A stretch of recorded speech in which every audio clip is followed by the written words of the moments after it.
Përshëndetje, nderuar koleg, hapim mbledhjen e Komisionit për Kulturën, Turizmin dhe Diasporën sot 29 qershor me rendite, miratimin e procedurbaleve datave 4, 10, 16 shkurt dhe 3 dhe 10 mars.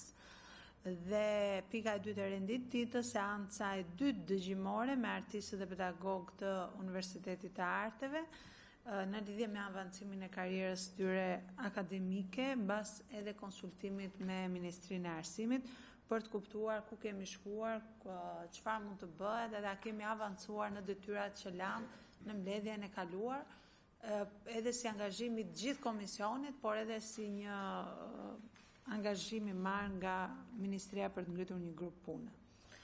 Përpara se të kalojmë te seanca dëgjimore, kemi 2-3 çështje, por në fillim për procedurbalet ka kundërshtim? I miratojmë, jemi dakord? Okej, miratojmë procedurbalet. Të nderuar koleg, duke qenë se jemi komisioni përgjegjës për turizmin dhe për kulturën, besoj se është detyrë e këtij komisioni që të jetë gjithmonë në koherencë edhe në përputhje me atë që kërkon situata, me atë që kërkon momenti, qoftë si periudha e turizmit, qoftë për protestat qytetare, po qoftë për problematikat që hasen sot. Besoj të gjithë i keni parë denoncimet në lidhje me trashëgimni natyrore dhe kulturore të Shqipërisë, duke nisur nga kanjoni i Erzenit, i cili tashmë është për të thënë ndjes past, sepse keni punuar në mënyrë të tillë për ta shkatruar ato pasurit të pakta natyrore që ka qyteti i Tiranës, për cilët duhet të ishim krenar, për cilën duhet t'i potenconim edhe si nevoja të turizmit. Ju keni futur me kokë firmat e ndërtimit, që e kanë përdorur lumin për aktivitetin e tyre ndërtimor, të cilët kanë shkatruar çdo pjesë të mundshme të shtratit të kanjonit, të shtratit lumit, të grykës, kudo, dhe sot kemi një situatë katastrofike, të cilë nuk ka algoritëm që e merr përsipër ta ndryshojë. Nga ana tjetër, është situata e banjave të Bënjës. U bë situatë e madhe. 2 milion euro për të shtruar beton që të pamundësonte ujëra termale që të dilnin dhe të mbushnin vaskat. Dhe pastaj shoku i fundit që merrnin ujë lumi dhe mbushnin vaskën për të bërë foto e për të bërë festivalin Mirela me këngë me valle, ndërkohë që uji atje, duke qenë se nuk vjen vetvetiu nga burimi, dallon qartësisht se të nesmen është ujë qelbur, ndërkohë që kur është uji i burimit ka qarkullim dhe nuk qelbet, nuk zë alga, dhe kur e mbushni ju nga jashtë me ujë lumi, sigurisht që të nesmen dhe pas nesmen qelbet. Tani këto situata janë situata që dëmtojnë thelbësisht atë që është trashëgimnia jonë kulturore, trashëgimnia natyrore, por imazhin e Shqipërisë, pasurinë e përbashkët dhe janë një radiografi e vjedhjeve që bëhet në këtë vend. Është hera e dytë që Fondi Shqiptar i Zhvillimit merr para për Bënjën dhe ka ta ndis si mos më keq. Më mirë ta kishin lënë ashtu siç ishte. Ishte shumë mirë se sa të vidhnin e ta masakronin. Herën e parë morën 200.000 euro, herën e dytë thanë ishin pak ato dhe hajde marrim 2 milion euro dhe e bën që të kesh frikë ta shikosh në për video, jo më ta vizitosh se të dhëm shpirtin. Së treti, sugjeroj që ky komision, duke qenë se do ketë këndvështrimet ndryshme edhe për ujin ekziston, se ekziston, u tha, s'u tha, është atje, s'është atje, ky komision të jetë në terren dhe të shkoj dhe të bëj vizita monitoruese në sitet e trashëgimisë natyrore, të shkojmë të gjithë bashku, si komision, të pyesim ekspertët, të pyesim Agjencinë e Zonave të Mbrojtura, të shkojmë me përfaqësues edhe të pushtetit lokal po të duan atje dhe të shikojmë a është ashtu gjendja e kanionit të Erzenit, a është ashtu gjendja në Bënj, a është apo nuk është ashtu gjendja me thas betoni në qytetin antik të Butrintit. Një denoncim tjetër që më erdhi. Të shkojmë dhe të shikojmë sepse kemë për detyrë dhe duke qenë bashkarisht dhe i adresojmë problematikat, se nuk mundemi ne të bëjmë shfaqje me gjëra që janë të parikuperueshme dhe janë përtej partive politike. Pika tjetër që dua të ndaj me këtë komision, besoj është shqetësimi dhe juaj, po dua t'ju informoj që u publikua raporti për cilësinë e ujrave në Europë për vitin 2025. Dhe është një vlerësim zyrtar, një raport zyrtar i Agjencisë Europiane të Mjedisit dhe i Komisionit Europian, nderuar koleg. Dhe Shqipëria ka sukses të papar, është në vendin e fundit. Shqipëria është kjo këtu, është në vendin e fundit për cilësinë e ujrave të cilat lahen shqiptarët të brigjeve, të deteve, të lumenjve tonë. Dhe është raport e Komisionit Evropian. Dhe ky raport ka analizuar pastërtinë dhe sigurinë e ujit në 22.200 pika plazhe liçene dhe lumej në gjithë Bashkimin Evropian, si dhe në Shqipëri dhe në Zvicër që nuk janë pjesë e Unionit. Qëllimi është a mund të shkojnë njerëzit për të notuar gjatë sezonit, a plotësojnë standardet e sigurisë mikrobiologjike për të shmangur problematika që mund të vinë nga larja në këto ujra, dhe për Shqipërinë renditet e fundit në Europë dhe lumenjt, plazhet bregdetare dhe liçenet tregojnë një situatë problematike të ndotjes dhe problematike për qytetarët të cilët lahen në to. Ky zonat me ujrat më të këqija, nderuar koleg, mbeten Bredeti i Durrësit, zona e plazhit të vjetër në Vlorë, disa plazhe në Sarandë, bregu i liçenit Pogradecit. Ndërkohë që duhet të ishin krenaria e vendit tonë dhe vende që ne i kemi potencialet më të jashtëzakonshme për turizëm. Si rrjedhoj i 3 faktorëve kryesor, nderuar koleg. 1. Problem shihet mungesa dhe mos funksionimi i plot i implanteve trajtimit të ujrave të ndotura në zonat bregdetare me fluks turistik. 2. Ekspertët vlerësojnë se problem janë mbetjet dhe ndotjet që zbresin nga lumenjt drejt vijës bregdetare, dhe tjetra është derdhja e ujrave të zeza urbane të patrajtuara direkt në dete dhe në lumenj. Tani ky është turizmi? Tani pyetja që kam unë për ju, ja u dëmton turizmin protesta juve? Apo e dëmton më shumë turizmin ndotja e ujrave ku mund të sëmuren qytetarët? Apo e dëmtojnë më shumë turizmin tharja e kanioneve dhe e banjave? Kush e dëmton më shumë turizmin? Një protest qytetare dhe një protest cilësore e cila vetëm i bën imazhin më të mirë Shqipërisë në fakt,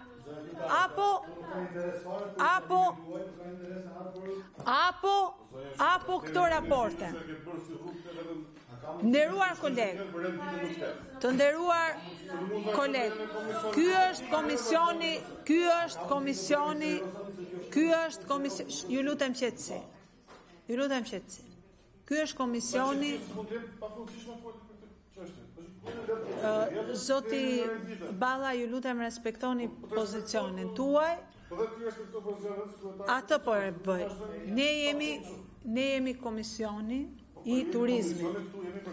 Nëse ju keni ndërmend që komisionin e turizmit, kulturës dhe diasporës ta lini si një komision i cili nuk reagon për atë që ndodh dhe nuk ka interes për atë që ndodh, atë nuk e bëni dot për aq kohë sa drejtohet nga opozita.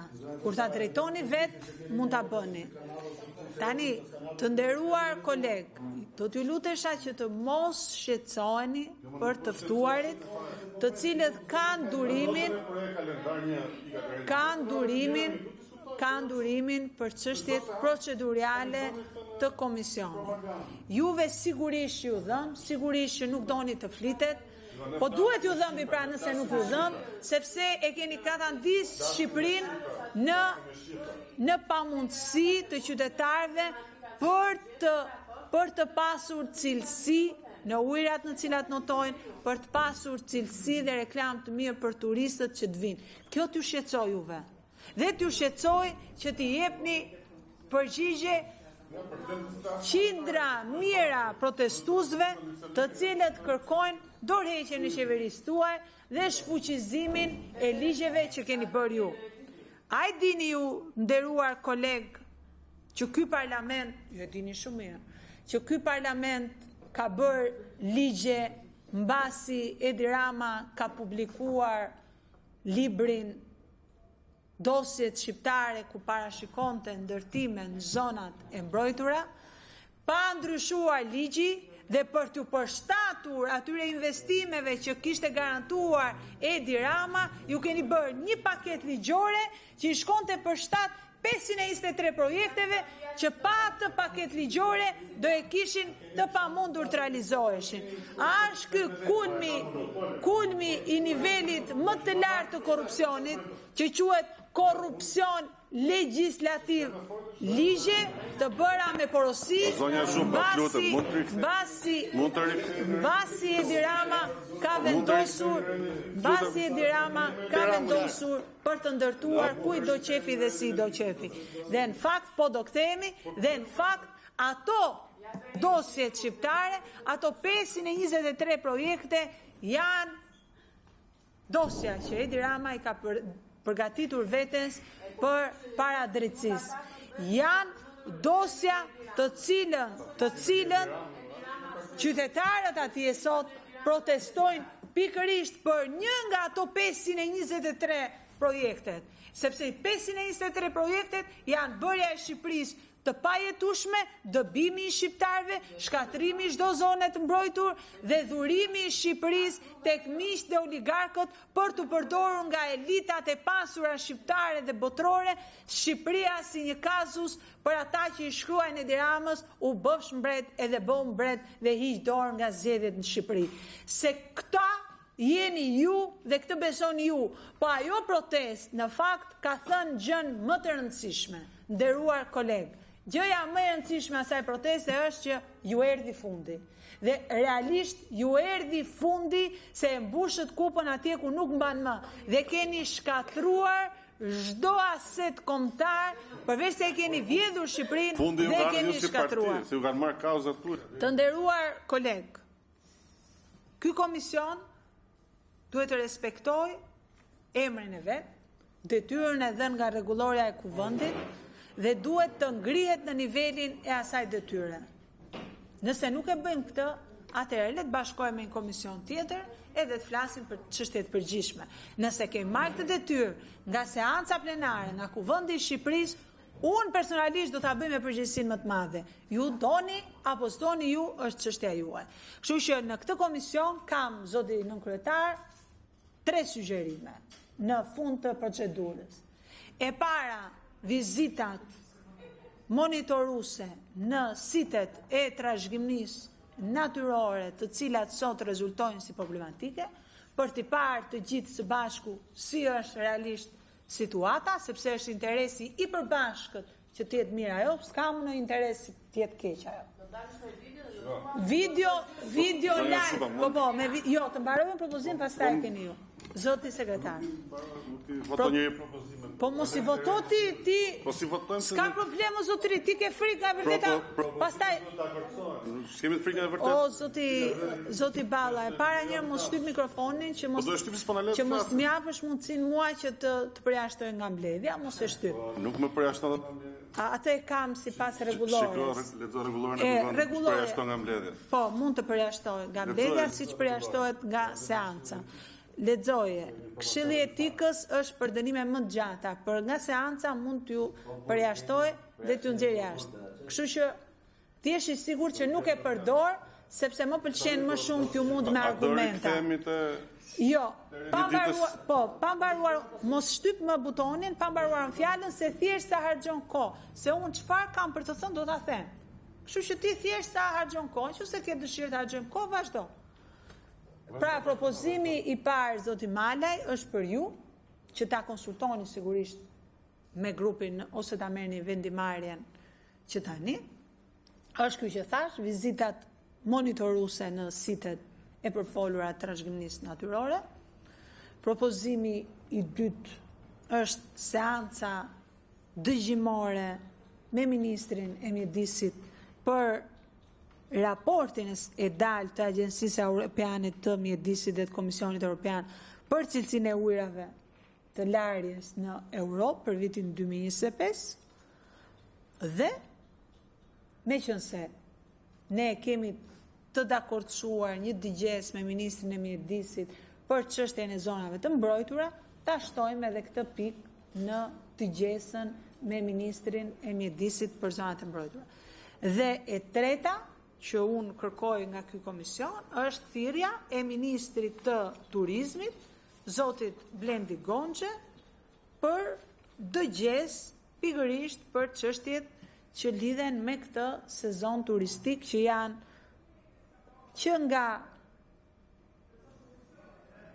asetet e vëna në dispozicion të oligarkëve edhe të klientëve të pushtetit, tek ndërtimi i infrastrukturës së mundshme turistike, tek cilësia e plazheve, tek cilësia e ujrave, tek rregulloret që kanë vendosur, tek strategjia e turizmit dhe të flasim dhe të diskutojmë. Këto janë 3 propozimet të cilat janë jo për sot, se sot kemi temë tjetër, e të mërkurën kemi temë tjetër, por për të dakordsuar për kalendarin duke nisur nga java në vijim, sepse për mua është shumë e rëndësishme adresimi i këtyre çështjeve. Dhe së fundmi, zotin nënkryetar dhe nderuar koleg, në Parlamentin e Shqipërisë janë të depozituar 4 nisma të grupit parlamentar të Partisë Demokratike. Një nga nismat është nisma ime për ndryshimin, për shfuqizimin e ligjit zonave të mbrojtura 21/2024, të cilat kanë të paktën 45 ditë që rrinë në zyrtaret e kuvendit. Ju sot keni pas mbledhje grupi të Partisë Socialiste. A do ta zbatoni rregulloren e kuvendit për të futur në shqyrtim projekt ligjet që kërkojnë protestuesit, që kërkon Bashkimi Evropian, rezoluta e Parlamentit Evropian dhe që janë depozituar nga grupi parlamentar i Partisë Demokratike, apo do të vazhdoni të silleni si struci, keni futur kokën në rër dhe nuk shikoni se çfarë bëhet dhe çfarë po ndodh jashtë gjys dhe mendoni se jeni të mbrojtur.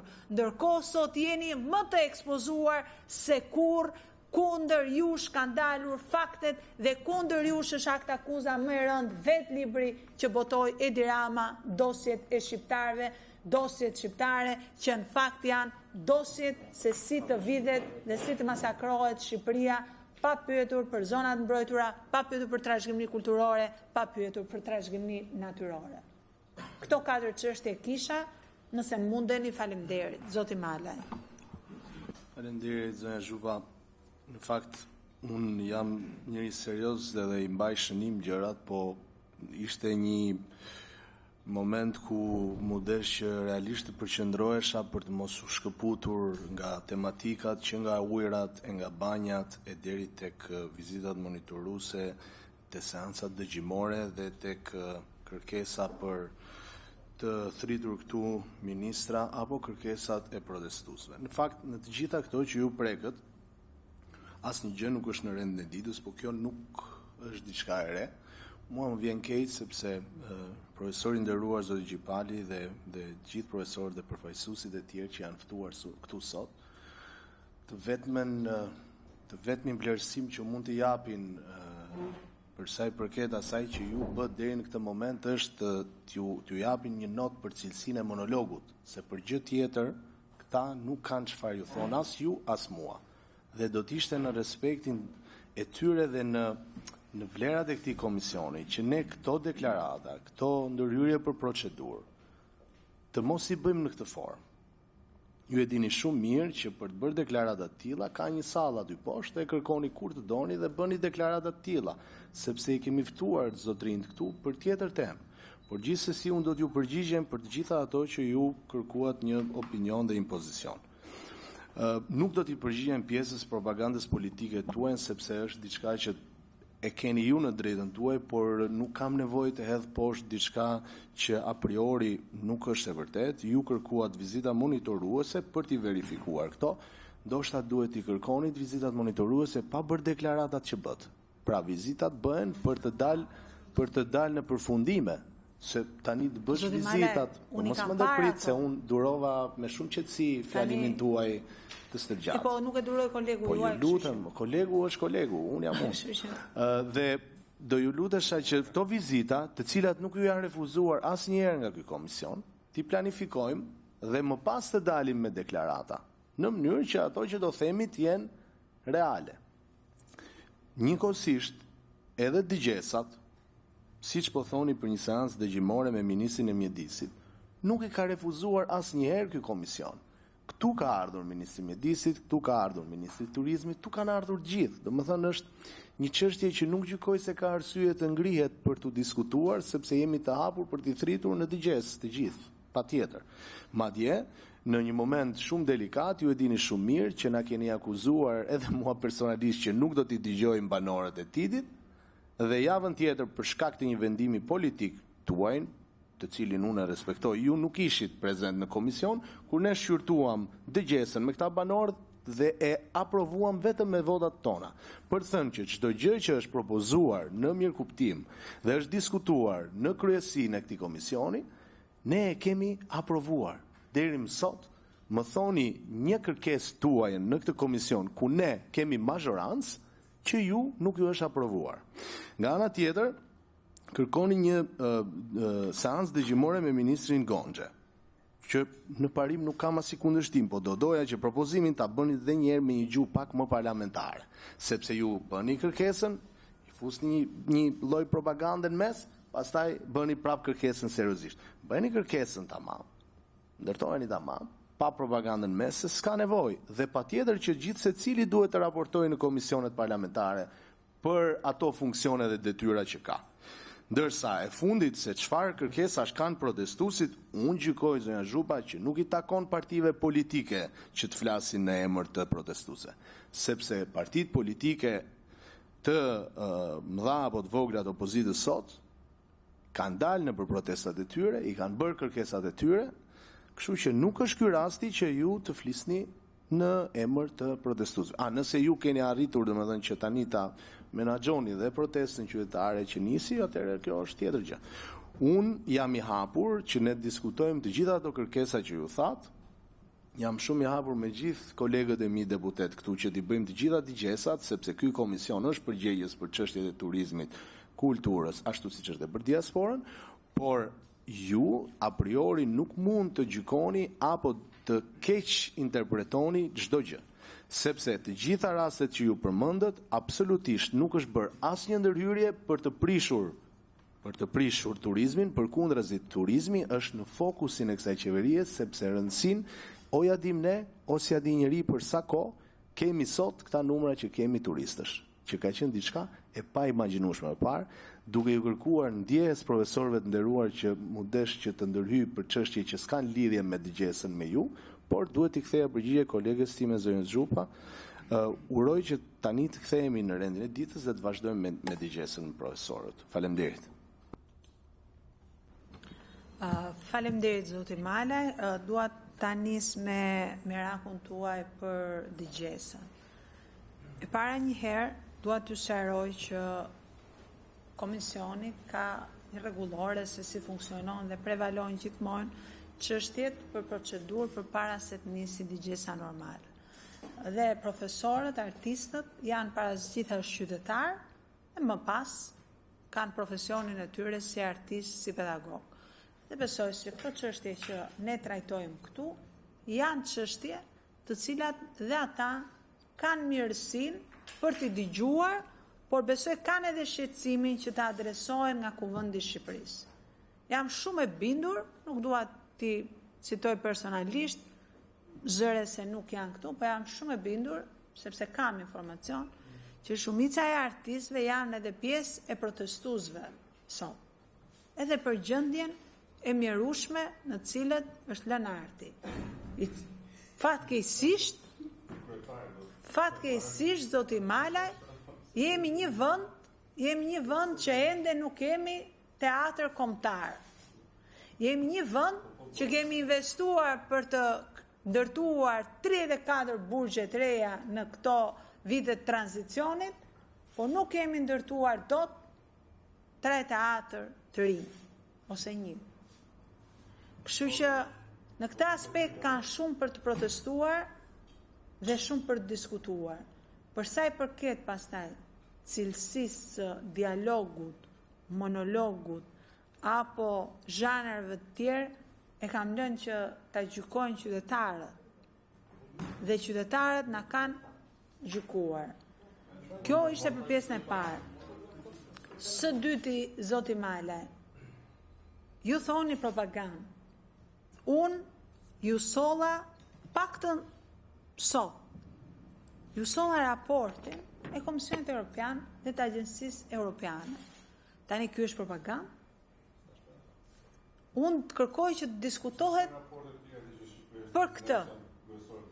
Unë them të diskutohet për këtë, ti thua po bëm propagandë. Ky është një raport i cili se kam bërë as unë, se kam publikuar as unë sot e vë para jush në dispozicion, ju një shikojni e gjeni në faqen e Komisionit Evropian. Jo, është raporti i fundit. Ka dalë pardje. Del çdo vit, zoti Malaj.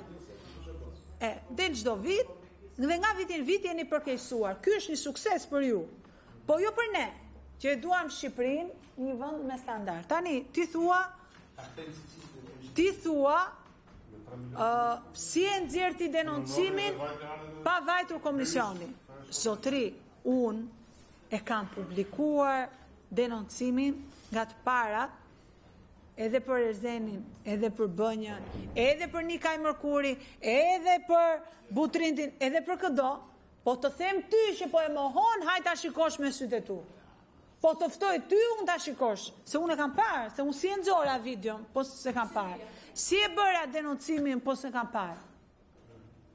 Pra unë po të them që të shkojmë së bashku, se ndoshta ju vlen dhe juve ta shikoni. Se shikoni vetëm videot e Mirela Kumbaros, e cila e ka harruar që është ministre e arsimit, vazhdon se ka lënë atë zëvendësin e vet atje Sofiani dhe vazhdon është de facto ministre e mjedisit. Kështu që i nderuar koleg,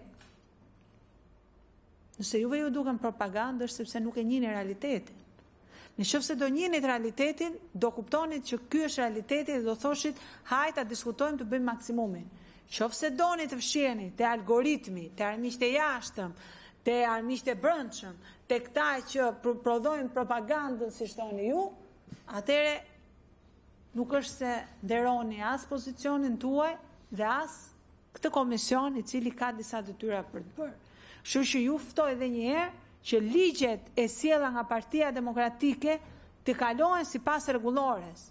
Ne nuk kemi nevojë të jemi përfaqësues të zgjedhur të ndonjë proteste, se jemi përfaqësues të zgjedhur të qytetarëve shqiptar. Dhe ato janë problematikat qytetarëve shqiptar dhe për këtë jemi këtu që t'ja vëmë juve përballë. S'ka nevojë të na japi njëri një ferman nga protestuesit që je përfaqësues i protestës, kur ti je votuar për qenë përfaqësues i qytetarëve. Dhe këtë detyrë po bëjmë. E nuk ka nevojë sepse atë ligjin unë kam sjell pa nis protesta. Pa nis protesta e kam sjell në 14 maj. Pse? Sepse ishte kërkesë e Bashkimit Evropian. Ju tha do shkojmë, do ndjekim standardet e Bashkimit Evropian. Kështu që do t'ju lutesha, lërini tani këto historit të cilat i kemi dëgjuar ne 30 ditë nga Edi Rama, me protestus që janë atë mohen, me armiq iraniane, çfarë të doni ju? Të gjithë aty, po, aty janë gjithë grek, serb, iranian, musliman, gjithë aty, vetëm shqiptarët e ndershëm nuk shikoni ju, ata që janë gritur kundra Edi Ramës se ju ka ardhur shpirtin maj tundës, vetëm ata si shikoni ju, që janë qindra mira. Merrni shikoni iranian edhe alien atje po të doni, se kështu do shpëtoni kokën me shpresën tuaj. Që të kalojmë në digjes, po, zoti Balla, që të kalojmë në digjes, është në nderin tuaj që të respektoni rregulloren e kuvendit dhe të fusni atë paketë 4 ligjesh diskutim. Sigurisht, si kam unë votat.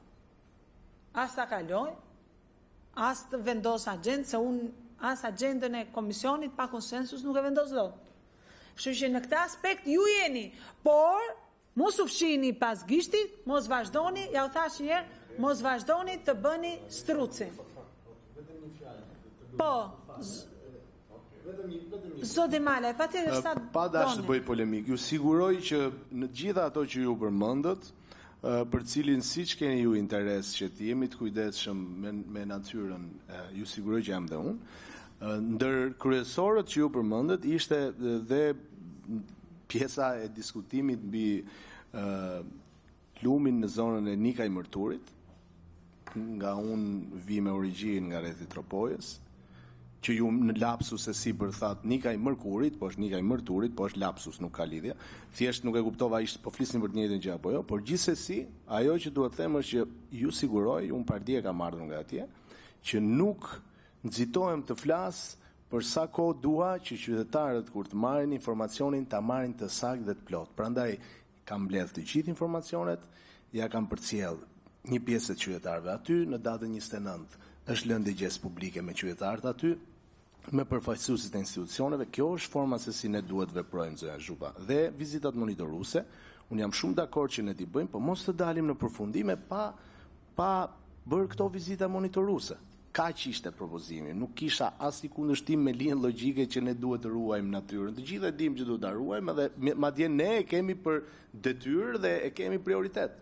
Prandaj është shumë e gabuar që të flasim pa ditur të vërtetën dhe pa parë të gjithë çështjen nga fillimi në fund, me dokumentacion, me çfarë po bëhet, si po rregullohet, se ju siguroj që askush nuk po prish asgjë, madje po e përsëris, turizmi për ne është parësor.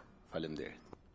Zoti Malaj, nuk e di tani se sinqerisht ju të bëni edhe sinqerisht të bëni edhe për budallën, ja kupton, po shqiptarët janë budallën.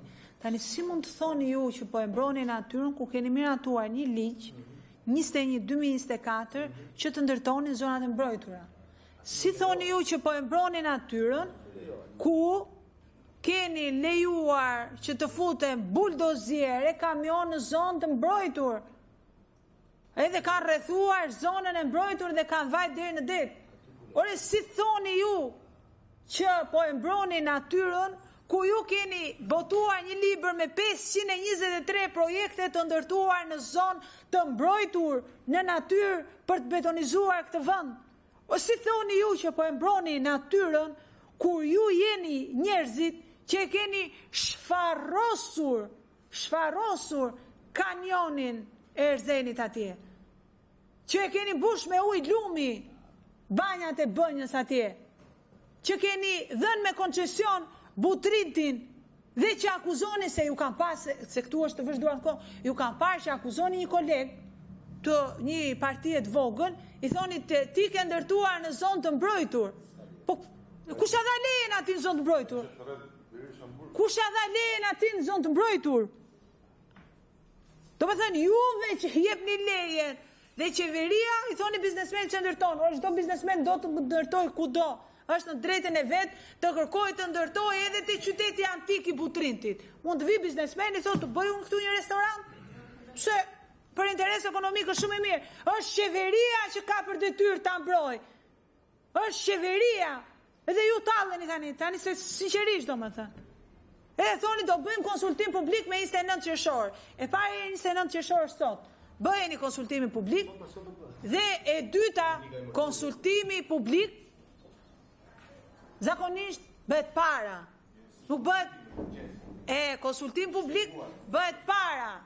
Jo mbasi ju zë juve rrota bishtin, kujtohen e thonë do bëjmë konsultim publik. Si atje rrethuat njerë, filluat kamionët edhe buldozierët në nart, edhe pastaj u kujtua thanë, jo hiqin që gardhin, jo hiqin që kamionët, jo tani do bëjmë konsultim. Po nuk bëhet kështu.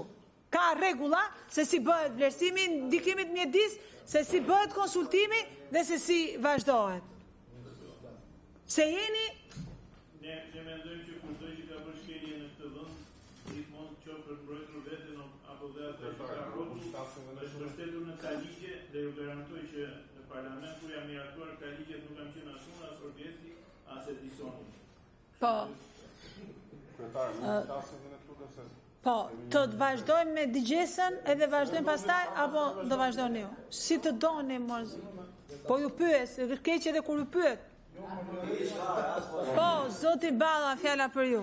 Faleminderit zonja kryetare dhe pikëparë do t'ju lutesha që agjendën tënde personale mos na e sill këtu në komision. Zoti Balla, kjo është agjenda ime. Personale, po është agjenda dhe partisë cilën ti përfaqëson, e Partisë Demokratike. Kjo është agjenda shqiptarëve. Po pse më ndërpret? Po jo ti thua është agjenda ime mbrojtja e natyrës, është agjenda shqiptarëve mbrojtja e Shqipërisë. Do të sjell disa fakte. Është edhe ime, patjetër. Është edhe agenda ime se kam po më ndërpreve. Po, më ndërpreve. Se ke atë fat. Më ndërpreve, do ndërpresë, mësosh mos ndërpresësh. Mund të vijoj? Të vjen keq tani kur ndërpresi? Mund të vijoj, të lutem? Po, do vjen keq kur të ndërpresi? Mund të vijoj, të lutem? Mund të mos ndërpresësh herë tjetër. Nuk më vjen keq, vazhdo ndërpres. Mirë, po vazhdoj të ndërpres. Meqense mund vazhdoj. Jo që të kuptosh, të reflektosh që kur flet tjetri, nuk duhet folur. Çka sa sikletë ke? Jo, s'kam as sikletë, un kam sikletin që po shkatroni vendin. E kam këtë sikletë në fakt. E kam. Na le edhe ne të flasim. Po, ju se keni se ju jeni autorët, kështu që autorët vjen krenar. Nuk jemi na, jeni ju fakt. Jo, ju jeni autorët e shkatrimit. Ju jeni autorët e shkatrimit. Me që edhe juat një monolog gjatë në komision. Monolog nuk qëtë kur flisnin dhe ju. Po të sjell në vëmendjen tuaj. Monolog shku janë vetëm. Po të sjell vëmendjen tuaj disa fakte që fakt kanë publikuar së fundmi dhe Instituti Statistikave. Në 5 muajt e parë të vitit 2026, Shqipëria ka pritur mbi 3.7 milion turistë të huaj, kundrejt 3.4 milion turistë në të njëjtën periudhë të vitit 2025. Do të thotë që ka një rritje krahasimisht me të njëjtën periudhë të vitit kaluar rreth 8.2%. Dhe këto turistë nuk erdhën se shkasësi, zonja kryetare. Këto turistë erdhën sepse janë bërë shumë investime në infrastrukturë, në destinacione turistike dhe në promovimin që ka patur Shqipëria në arenën ndërkombëtare. Dhe me që ju na sollet një raport, ose nuk e di se nga ke burimin, edhe po të lexoj edhe disa raporte, ose një raport që ka publikuar Forumi Barometri Botëror i Turizmit, ku thotë se Shqipëria u rendit e para në botë për rritjen e mbërritjeve turistike me një rritje prej 38% krahasuar me vitin 2019. Po më gjon zonja kryetare se jo, zoti Balla, nuk po ju dëgjoj sepse e kam hequr dorë të dëgjuar broçkulla. Janë fakte, jo, nuk janë broçkulla, këto janë rezultate që vazhdoni me propagandën që ju numëroni. Janë shifra. Pra ai vjen janë shifra, po të lutem pse ndërpret, janë shifra që po dëgjon. Jo, nuk po dëgjoj. Ne të dëgjojmë nuk dëgjoj propagandën e Partisë Demokratike këtu. Realitetin në Shqipëri, ti më thua mua, janë fakte dhe shifra, janë shifra të publikuara nga Instituti Statistikave. Që me të njëjtën periudhë krahasuar me vitin 2025 kemi një rritje prej 8.2% të numrit të turistëve. Çfarë do të thotë? Ke kushtet i këtu, ke ujë i këtu, ke dritat i këtu, ke rrugë i këtu. Cilësia e turizmit është e rritur në Shqipëri. Nuk është ajo që paraqet ti. Këto çfarë do të paraqetësh? Paraqisësh shkopin zyra e Partisë Demokratike dhe mos e kthe tash edhe një herë komisionin në agjendën personale të Partisë Demokratike. Është agjenda e shqiptarëve, është edhe personale. Nuk është agjenda e shqiptarëve, shqiptarët e dinë fare mirë se si e lati turizmin në vitin 2012 me 2 milion turistë. Vetëm vitin e kaluar ne kemi patur 12.4 milion turistë. Okej, bravo. Këto janë shifra që hedhin poshtë gjithë propagandën dhe gjithë monologun që mbajtet këtu në komision. Kështu që faleminderit. Për te shifrave të Instatit, Shikojmë realitetin. Me thënë drejtën të statit jo. Unë njoh ato shifra që prodhon Komisioni Evropian. Jo, Saliut s'prodhon shifra me thënë drejtën. Po prodhonte do t'i njifja, pa tjetër se do t'i kishte serioze. Po ti je sigur që unë besoj Komisionin Evropian, Agjencinë Evropiane, Europolin, këto besoj. Ato këto besoj. Këto besoj. Merresh me telefonin për bërë një postim në rrjetet sociale. Mos ki merak. Nuk të kap algoritmit, çka jeni vetë organizatorët e protestës dhe sa e morën dorë ju Flamingo dhe Saliut protestën. Zoti Balla, edhe dakorcohuni me njëri tjetrin, se njëri thot nuk jeni ju organizatorët, njëri thot jeni ju organizatorët, njëri thot janë iranianë. Sigon, nuk kemi si partia juaj që foli Saliut dhe kemi gjithë njëri mendim. Hajde flisni me ne, tani vazhdojmë me digjesën. Nderuar artist, duke ditur edhe sensin tuaj qytetar, ju kërkojmë ndjes për vonesën, por janë temat të domosdoshme për komisionin, sidomos nisur nga fakti që shumë nga kolegët kanë shumë angazhime dhe nuk është se qëndrojnë që këto diskutimet i bëjmë në fund, kështu që detyrimisht do duhet t'i bëjmë në fillim, se pastaj do ngelemi unë edhe ju. Kështu që fjala për ju, zoti Gjipali, na interesojnë këto pyetje themelore. Mbas dëgjesës, sepse ne problematikën e njohur e kemi trajtuar këtu. Mbas dëgjesës, e sigurisht më pas edhe përfaqësuesi i Ministrisë së Arsimit, mbas dëgjesës çfarë ka ndodhur konkretisht, ku është situata sot me njohjen e titujve tuaj, ku është situata me pjesën e provimeve të studentëve dhe efektivitetin e firmosjes së procedurbareve të tyre, çfarë është dakorcuar, nëse është dakorcuar diçka me ministrin, dhe më pas për ministrin, çfarë kanë nxjerrë deri tani kontrolli, kush janë hapat e mëtejshme. Ju garantoj që dëgjesa e dytë bëhet për ta shtyrë përpara dhe për të dhënë mundësinë që ku ka ngecje të ndihmojmë dhe ne me kontributin tonë. Fjala për ju. E para një, ne ju falenderojmë juve si komision për dëgjesën e parë, për këtë të dytën, pasi me kontributin edhe të këtij komisioni, edhe të tërë mediave dhe gjithë personave të tjerë apo institucioneve të tjerë që na kanë mbështetur, gjëja ka marrë një, të themi, janë vënë disa ingranazhe në punë. U ngrit nga Ministria një komision i cili erdhi shqyrtoi gjithë procedurën e akordimit të titujve. Zotria Elis Hoxha, që është këtu prezent, është dhe kryetari i komisionit, kështu që e njeh mirë atë, ka mbaruar, domethënë, punën dhe takimet me të gjithë grupet e interesit aty tek ne. Dhe ndërkohë ka ardhur dhe një audit financiar i cili është duke shqyrtuar pikërisht procedurat financiare që janë ndjekur gjatë 3 viteve të fundit në Universitetin e Arteve. Një takim i fundit që kemi patur javën e kaluar me ministren, na është premtuar që auditi i fundit do të ketë dhe ai patjetër një raport përfundimtar bashkë me komisionin që ju thash që shqyrtoi gjithë procesin, dhe në bazë të këtyre të dy raporteve, ministri na ka premtuar që brenda datës 15 korrik do të na japi një platformë paga shumë si do zgjidhet kjo çështje, dhe ndërkohë në bisedime i ka ngritur dhe të dyja opsionet, që nëse nuk do na duhet ndërhyrja në VKM, gjëja do zgjidhet shumë shpejt. Nëse do na duhet ndërhyrja në VKM, brenda shtatorit do kemi një zgjidhje.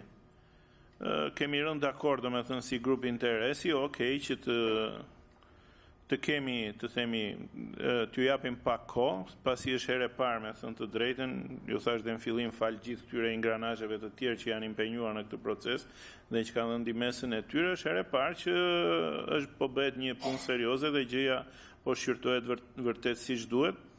Dhe shpresojmë që gjëja të shkojë deri në fund, pasi ju a kemi thënë dhe herë tjetër që vajtëm shumë vite që, dhe është vërtet, ne ja kemi thënë dhe ministrës, siç u a kemi thënë dhe juve, që universiteti është në një ngërç administrativ. I bie që në tetor, në qoftë se ky ngërç nuk zgjidhet, i bie që të bëhen manovra të tjera të jashtëligjshme siç janë bërë që mund të quhen edhe të ligjshme, të themi, dhe të mos bëhet ajo që duhet bërë. Domethënë kjo është pasqyra deri tani. Ne shpresojmë, siç u tham, që dhe duke u bërë gjëja dhe mediatike dhe kështu që të vej vërtet deri në fund ky proces edhe t'i qëndrojmë këtyre afateve që kemi biseduar me të gjitha palët. Po, faleminderit zoti Gjipali. Në fakt, një nga arsyet pse ne bëm digjesën e dytë ishte e para sepse morëm angazhim dhe ne i qëndrojmë angazhimeve të marra. Dhe e dyta pikërisht për të qenë edhe një shtyrje, qoftë për ministrinë, qoftë për opinionin publik, po edhe për të qenë një garanci për ju që këtë gjë ne si komision e kemi marrë seriozisht dhe përderisa keni një kalvar me vite, do duhet që presioni të jetë më konstant, që mos kalojnë edhe ca vite të tjera, dhe ne themi që ne bëm punën tonë, bëm një digjesë dhe tani është topi te ministria dhe ndaj ju thrasim. Me sa thatë ju, do t'ju jap fjalën edhe zotit Hoxha. Me sa tha ju, shikoj që ka një lëvizje në këtë drejtim. Një lëvizje vërtet serioze dhe është marrë në shqyrtim procesi që nga fillimi dhe me sa kam kuptuar unë, domethënë, megjithse nuk janë shprehur akoma, domethënë e kanë një nga takimi i fundit me ministren, kuptova që e kanë pak a shumë një panoramë të qartë edhe ku janë ngërçet juridike apo edhe administrative për ti. Okej. Zoti Hoxha, fjala për ju, nëse mund të na informoni diçka më shumë për grupin e punës, për problematikat si e shikoni ju, dhe a mendoni se do të marrin zgjidhje të paktën brenda 15 korrikut ose edhe shtatorit? Po ne urojmë që brenda 15 korrikut që ne kur të fillojmë shtator, vitin e ri, provimet e vjeshtës, edhe vitin e ri akademik të jenë të qartësuar dhe pa problematika pedagogët. Fjala për ju. Nderuar kryetar e komisionit, të nderuar deputet, profesor, më lejoni që në cilësinë e kryetarit të grupit punës ngritur në Ministrinë e Arsimit numër 143 datë 14 maj 2026 për verifikimin e procedurës për dhënien e titujve akademik në arte dhe trajtim financiar të personelit akademik në Universitetin e Arteve. T'ju bëj një panoramë se çfarë ka ndodhur dhe cila ka qenë puna konkrete e grupit punës për këtë qëllim. Grupi punës ka pasur në përbërje 7 anëtar dhe ka pasur për detyrë të verifikoj procedurën e dhënies së titujve akademik në arte në Universitetin e Arteve, bazuar në përcaktimet e vendimit 145 datë 10 mars 2021 të Këshillit Ministrave për dhënien e statusit të veçantë Universitetit të Arteve si institucioni i vetëm publik në fushën e arteve në Republikën e Shqipërisë. Pika tjetër dhe detyra tjetër e këtij grupi pune është të vlerësoj procedurat e ndjekura lidhur me efektet financiare në parashikimin buxhetor afatmesëm dhe në buxhetet e Universitetit të Arteve për vitet financiare 2024, 25 dhe 26. Po ashtu një pikë tjetër është të vlerësoj praktikën e trajtimit financiar të personelit akademik me titull në arte në përputhje me aktet e brendshme, si dhe më pas të propozoj rekomandimet përkatëse sipas gjetjeve dhe konstatimeve të këtij verifikimi.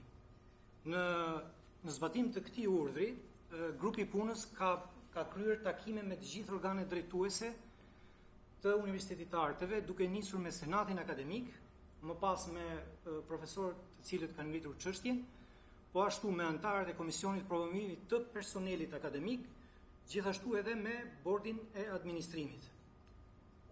Po ashtu në zbatim të këtij urdhri, grupi punës ka shqyrtuar dosjet personale të të gjithë profesoratit, ka bërë shqyrtimin dhe vlerësimin financiar të tyre, ka bërë vlerësimin e ngarkesës mësimore, ka bërë po ashtu vlerësimin dhe shqyrtimin e nevojës së Universitetit të Arteve për staf akademik të ri, duke pasur parasysh që aty ka pasur një shtesë diku dhe 57 staf akademik të ri në vitin 2024. Po ashtu, paralelisht, Ministria e Arsimit për të pasur një qasje 360 gradë të problematikës, ka iniciuar një auditim financiar të Universitetit të Arteve. Dhe pasi të përfundoi vlerësimi i të dy, pra i auditimit financiar dhe i gjetjeve dhe konstatimeve dhe rekomandimeve të grupit punës, do ta dërgoj këtë draft raport për observacion në Universitetin e Arteve dhe do dalim pastaj me një draft final ku pas një diskutim do të propozohen zgjidhjet konkrete brenda fateve të cilat profesorët janë vënë në dieni. Faleminderit. Zoti Hoxha, faleminderit. Atëherë unë dua t'ju them vetëm merakun tim në këtë aspekt.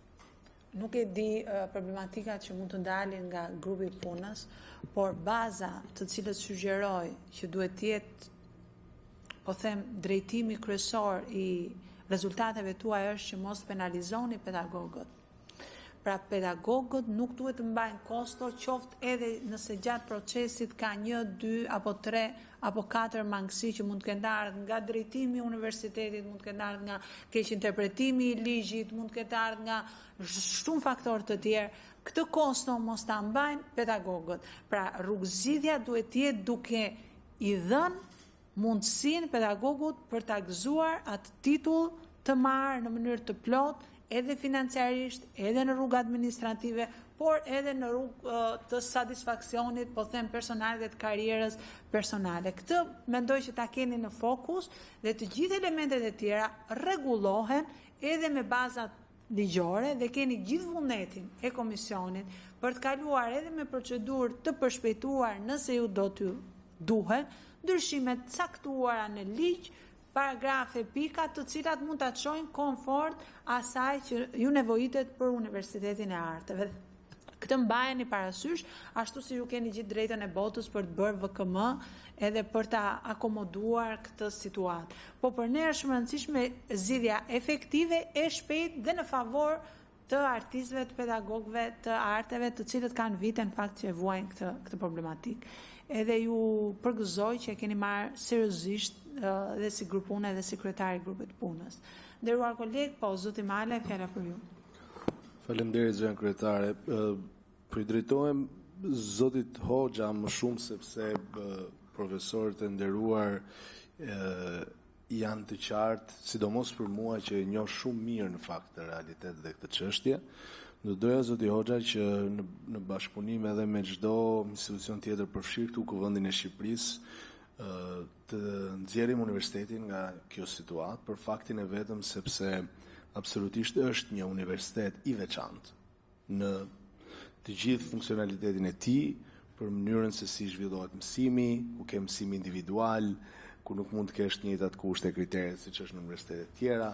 Pra duke parë veçantinë e universitetit dhe duke parë edhe faktin që niveli i profesorëve në këto fusha të caktuara në Shqipëri është i lartë, por numri është i pakët, ne do të jemi shumë të kujdesshëm, përfshirë dhe ne në kuvendin e Shqipërisë, për t'ju përgjigjur atyre në mënyrë që t'ju lehtësojmë punë dhe jo t'ju komplikojmë punë.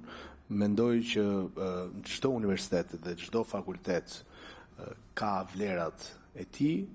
Unë personalisht mendoj që ky universitet, siç është Universiteti i Arteve, i vetmi publik në Arsimin e Lartë Shqipëri, në ato fusha ka nevojë vërtet për mbështetje duke nisur që nga këto kërkesa dhe të përpiqemi gjithë bashkë të gjejmë mekanizmat që një herë për gjithmonë t'i nxjerrim nga ky ngërç. Nëse do duhet në çdo moment që unë në cilësinë e nënkryetarit i komisioni të jap mendimin tim apo të marr pjesë në çdo tavolinë, ju lutem më informoni, unë jam i gatshëm në çdo moment. Faleminderit. Faleminderit zoti Male. Zoti Hoxha po. Shqetësimi juaj është absolutisht i drejtë, por ju garantoj që angazhimi i institucionit Ministrisë së Arsimit ka qenë i plot që kjo çështje të marrë zgjidhje dhe jo rastësisht janë ngritur paralelisht jo vetëm grupi punës, i cili ka bërë një shqyrtim të hollësishëm dhe të detajuar të gjitha proceseve vendimarrëse brenda Universitetit të Arteve, po ashtu dhe paralelisht auditimi financiar për të kuptuar problematikën dhe për t'i dhënë zgjidhje. Sikurse edhe ju e theksuat, kështu që kemi të gjithë ndjeshmërinë dhe kuptueshmërinë e problemit dhe vendosmërinë për ta zgjidhur. Faleminderit zoti Hoxha. Zoti Bashaj, po, nderuar koleg. Zoti Hoxha, kërkoj ndjes se kemi dhe misit përbashkëta, po flet tipikisht burokrat. Ne këtu kena nevojë vllai për këta njerëz i datë. Do bëhet para shtatorit, s'do bëhet para shtatorit, do ta bëjmë, s'do ta bëjmë, jam fal. S'është e thjeshtë. Kjo është e karrika që ulëm unë, po them një shprehje ose një libër të famshëm të Milan Kundesit, e pa mundra ose pa kuptueshme ose pa e soportueshme e lehtësisë të qenit. Duke qenë se unë jam i deputet ose një parlamentar, jo politikan, do të doja që të kisha një sqarim perfekt, i thoshë këtyre zotrive sot që kjo themi kjo mos pranim i lehtësisë të qenit, të kisha dhe unë një ndërgjegjje me këta që kur njësha sot, njësha këtë gjë ta kisha më të qartë. Por ajo burokracia jote është perfekte, po ne na e lehtësojmë çik detyrën. Faleminderit. Faleminderit zoti Bashaj, zoti Hoxha. Zoti Pashaj, unë e vlerësoj dhe e kuptoj edhe ndjeshmërinë tuaj ndaj profesoratit, por ju a thash, ky realisht është një problem burokratik. Kjo është dhe arsye që unë do t'i referohem burokracisë, jo si qëllim në vetvete, por si mekanizëm për ta nxjerrë këtë çështje, këtë problematik dhe për t'i dhënë zgjidhjen e nevojshme.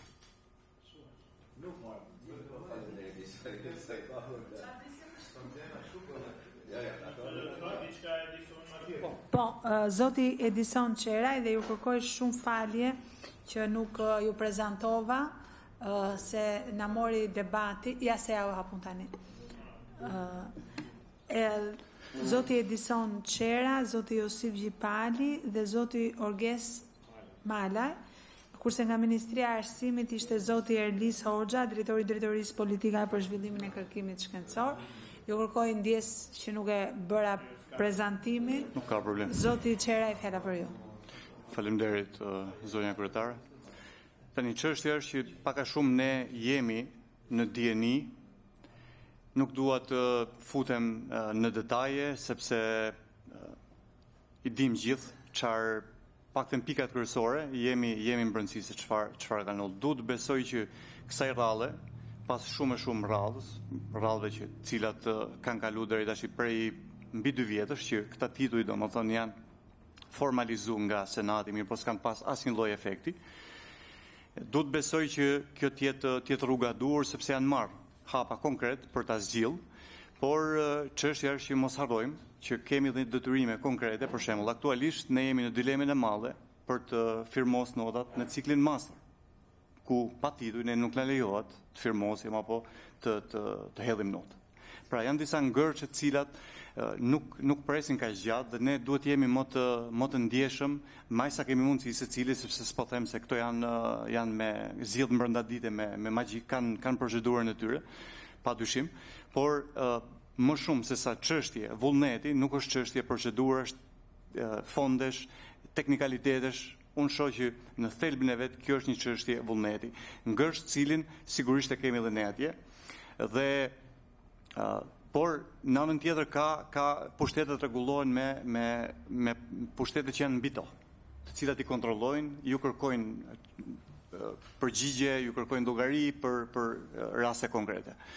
Kështu që uroj që vërtet këtë herë të ketë një zgjidhje sa më parshme. Brenda asaj date, cilës sepse isha unë në takim me ministren, që është pak a shumë data 15 korrik, duhet na shpremtu që do të dilet me një zgjidhje konkrete. Duhet kujtoj tani këtu jo për të bërë moral, por më shumë për kujtesë për gjithë ne, një rast nga lufta e dytë botërore, kur Churchilli në atë kohë i thot një prej këshilltarëve të kulturës, i thot po si ka mundësi që përçon kaq shumë fonde në buxhet te kultura, sepse ishte luftë. Dhe normalisht i habitur, ne na duhen për tjera gjëra lekët në këtë moment. Po pse po e bëj luftën, thot Churchilli? Për kulturën. Kështu që vende si Italia, vende si Gjermania, vende si Franca, vende si India, vende tjera me radhë, të cilat ne kemi qejf të shkojmë, mezi presim të shkojmë. Për ne profesorën fakt është e pamundur për hir të vërtetës. Vetëm me raste të caktuara me bashkëpunime, se s'bëhet fjalë që ne të shkojmë me mundësitë tona, dhe me që jemi të trashëgimia kulturore, që është e gjithëve, për te i qendrit deputet, i djathtë, i majt, i qendrës, për te qendrit profesionet që kemi. Kështu që kur shkojmë në këto vende që unë sapo thashë, shumë tjera që ne i dim mirë, shkojmë sepse ka një Dante atje, ka një Da Vinci, ka një Bach, ka një Schubert, ka një Mozart, ka një Goethe e me radhë. Nuk shkojmë se atje kanë udhëhequr, kanë drejtuar, kanë menaxhuar filan administrator, politikan apo nuk e di se çfarë tjetër. Kështu që është një çështje e gjithëve ne për te ndasive të natyrshme dhe diversitetit natyrshëm që ne mund të kemi nga pikpamja politike dhe pikpamje tjera. Këtë si thot dhe Fishta, vërtet kemi Bajram dhe Pash, po këtë vend e kemi bashk. Ju faleminderit. Faleminderit zoti Qeraj, vlerësova shumë fjalën tuaj. Edhe është një reflektim fakt që duhet bëjnë gjithë politikanët, sidomos ky krau këtej, sidomos ky krau këtej. Dhe fatkeqësia në fakt e këtij vendi ka qenë edhe këtu mund ta them përgjatë, ka qenë që nuk e kanë parë ndonjëherë kulturën si prioritet. Nuk e kanë parë ndonjëherë si Churchilli, e kanë parë gjithmonë si atë me buxhet më të vogël, si të parëndësishme, si dorë dytë, si diçka që mund ta bësh tani, po e bën edhe më vonë, kështu që ndaj ndoshta jemi dhe këtu ku jemi. Më vjen mirë që Zoti Hoxha? Po, Zoti Hoxha ka një përgjigje. Jo më shumë për replik, po për të qartësuar. Duhet të theksojmë që ky ngërsh ose kjo problematik në Universitetin e Arteve nuk ka ardhur nga Ministria e Arsimit. Ky është një ngërsh institucional i Universitetit të Arteve. Pra këtë gjë duhet ta qartësojmë. Sjellim në vëmendje që nenin 3 të ligjit të arsimit lart 80/2015, i cili thotë universitetet kanë autonomi të plotë financiare, të veprimtarisë akademike dhe të gjithë funksionet të tjera në funksion të lirisë akademike dhe të lirisë akademike. Pra, ky ngërsh desha ta theksoj këtë sepse duket sikur ky ngërsh ka ardhur nga Ministria e Arsimit, por në fakt është një ngërsh nga brenda universitetit. Qëllimi i Ministrisë së Arsimit është për të dhënë zgjidhje, kështu që Po, Zoti Gjipali, fjala për ju. Vërtet universiteti ka një lloj autonomie, po ka instanca më lartë të cilat e kontrollojnë dhe kanë një përgjegjësi. Si thonë, unë mbaj përgjegjësi për atë klasën, për mësimin që bëj dhe si e bëj. Universiteti nuk e kontrolloj dot unë, se unë jam pedagog i thjesht.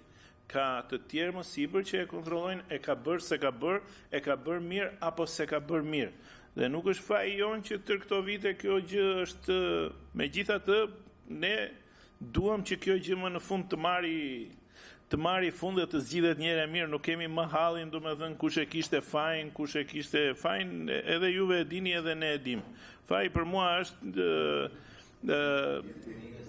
është gjithmonë një jetim, po ka qenë problemi që i ka interesuar ky jetim, u ka interesuar që të ekzistonte si një rëspal për një farkohë edhe palës tjetër. Dhe këtë ju a them me bindje. Faleminderit Zoti Gjipali, Zoti Mala jo nën kryetari, Zoti Mala, Zoti Orges Mala, fjala për ju. Përshëndetje, unë e kam fatin që mjemin ta kem në të dy krahinat, e njoh shumë mirë edhe jugun, edhe Nika e Mërtush, sepse jam nip në Curraj Tepër. Kështu që ky është fati im që e kam. Por për sa i përket pyetjes tuaj të fundit, duhet t'i them që për sa i përket studentave, ata janë primarët për ne, kështu që ne vërtet mund të themi që nuk i firmosim ose nuk hedhim notat në proces verbale, por nuk është faj tyre, kjo është një lloj forme që ne nuk kemi dashur ta zgjedhim, jemi detyruar ta zgjedhim këtë lloj forme, por duhet themi që ky ngërç, përderisa janë bërë gjithë të takime, por edhe diskutime, siç e tha dhe Josifi, është që notat do hidhen edhe do firmosen edhe proces verbali, sepse studentat kanë mbaruar shkollën, ka student që presin të hyjnë në punë, marrin diplomat si në bachelor, si në master. Por nuk duhet të harrojmë që ne kemi përpara fillimin e vitit akademik, i cili është viti 2026-2027 dhe nëse këto gjëra nuk zgjidhen, prap, jo nuk është në zgjedhjen tonë, por jemi të detyruar që të shkojmë në disa vendime që nuk janë fort mira, por të domosdoshme për t'u marrë. Faleminderit. Shumë faleminderit. Unë më kuptoj edhe formën tuaj të protestës, në një farë mënyrë edhe si një mënyrë për të dëgjuar edhe për të kuptuar që problemi është real, sepse ne thamë edhe këtu sa herë që universitetit ju jeni dashur, ju ka njohur me tituj për të mbajtur departamentet, për dhënë mësim për studentët, dhe kur nuk i jeni dashur për pagesa, për konkurrencë, për pozicione, atëherë nuk ja u njohin titujt. Kështu që qartësisht është shumë mirë edhe forma e zgjedhur për presion dhe kjo tani që po merr një lloj zgjidhje lirimi në një farë mënyre që ju keni menduar. Ju e thatë vetë që është një çështje që ka disa vite, dhe në fakt e thatë edhe në digjesën kaluar që është hera e parë që vini në Kuvendin e Shqipërisë dhe që komisioni angazhoi, kështu që më vjen mirë edhe personalisht si kryetare që gjeta me dhe mirë kuptimin e nën kryetarit dhe të komisionit për të bërë digjesa, sepse fakti tregon që herën e parë që erdhët në komision, është edhe hera parë që është edhe hera parë që ministria po reagon realisht për ta marrë seriozisht këtë çështje. Kështu që më vjen mirë që të paktën në një farë aspekti kemi kontribuar si komision edhe në këtë formën e llogaridhënies presionit, ato që janë detyrat në fakt të një komisioni, se ne s'kemi mundësi të tjera për të monitoruar. Unë uroj, duket paradoksale, po uroj të mos takohemi në kuptimin që ju të keni të zgjidhur situatën në korrik dhe të mos ketë nevojë për digjesa tjera, por ju garantoj që nëse do të jetë e nevojshme dhe nëse ju do vazhdoni në të njëjtin gërç, ky komision ka gatishmërinë për të ritakuar dhe për të riparë në shtator në rast ngërçi. Po e them përsëri, është hera parë që them uroj të mos takohemi në këto pozita, por të vim t'ju shikojmë në shfaqjet tuaja, në aktivitetin tuaj dhe të keni mundësi edhe ju të gëzoni frutat e punës që keni bërë, punës akademike, cilës deri tani nuk e keni gëzuar dot. Në rast se kolegët përfaqësuesit e ftuar dhe të ministrisë nuk kanë diçka,